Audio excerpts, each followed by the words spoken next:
لگے جو تمہیں محبوب ہو.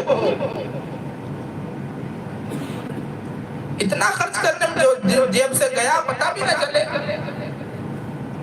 نہیں، جو محبوب ہو، ہماری جیب سے جو رقم نکل رہی ہے اس کا بار ہمارے دل پہ پہنچ رہا ہو، اس کی تکلیف ہمارے دل کو، ہمارے نفس کو پہنچ رہی ہو.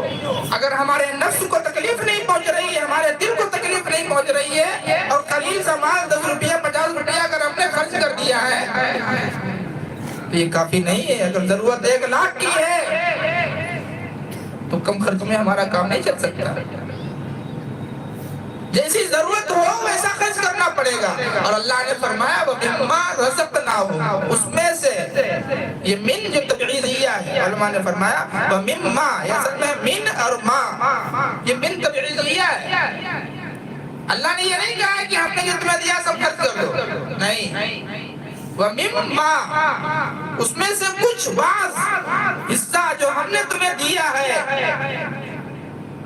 ایمان والوں کی علامت اللہ نے بیان فرمائی ہے کہ ایمان والوں کی علامت یہ ہے کہ ہم نے انہیں جو دیا ہے اس میں سے بعض مال وہ اللہ کی راہ میں خرچ کرتے ہیں. یہ ان کی صفت ہے. اگر یہ خرچ کرنے کی صفت ان کے اندر نہیں ہوگی تو یہ ایمان کی ایک صفت کی کمزوری ہے. اگر ہم اپنا مزاج بنا لیں، رمضان المبارک میں زیادہ سے زیادہ خرچ کرنے کا مزاج بنا لیں. زکوٰۃ، اگر سارے مسلمان زکوٰۃ ہی نکالنے لگے، اپنی جو آمدنی ہے، اپنی جو جائیداد ہے، پراپرٹی ہے، جو ہمارے پلاٹ، جو آپ کے پلاٹ جو برائے فروخت ہے، جو ہم نے تجارت کے لیے خرید رکھے ہیں، اس پلاٹ پر بھی زکوٰۃ فرض ہے.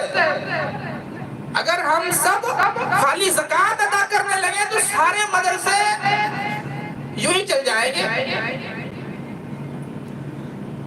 لیکن ہم میں سے اکثریت وہ ہے جو زکوٰۃ بھی ادا نہیں کرتی.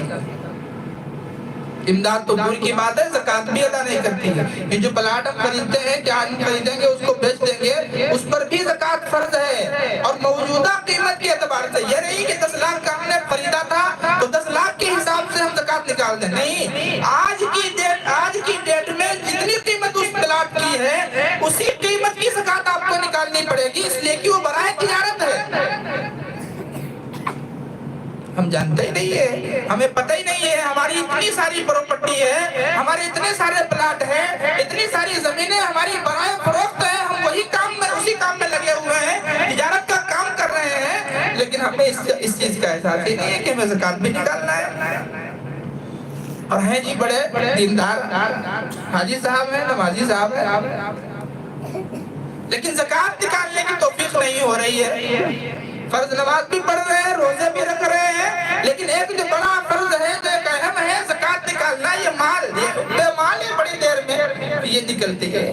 مال کی محبت جو ہوتی ہے وہ بڑی دیر میں نکلتی ہے، آہستہ آہستہ. اس لیے کہ اس میں نفس کا بڑا دخل ہے، نفس کا بڑا دخل ہے.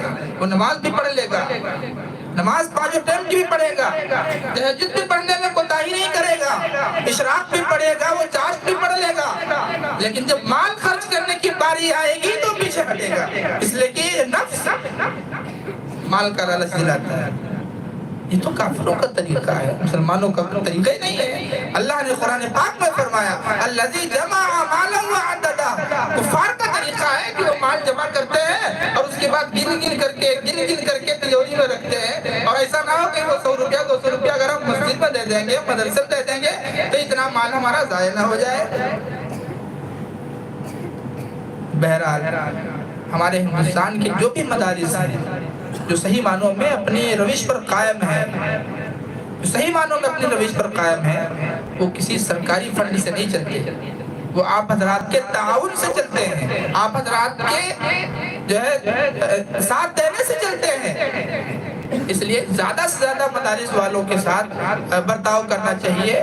اور خود چل کر کے اگر کبھی جا کر کے توفیق ہو، بغیر کہے ہوئے، بغیر آئے ہوئے، اگر آپ جا کر کے مدرسے میں پہنچا دیں تو اس سے اچھی اور کیا بات ہو سکتی ہے. اور یہی ہمیں چاہیے کہ ہم خود ان کا انتظام کریں.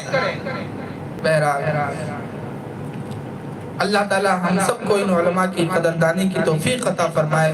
وآخر دعوانا ان الحمدللہ رب العالمین.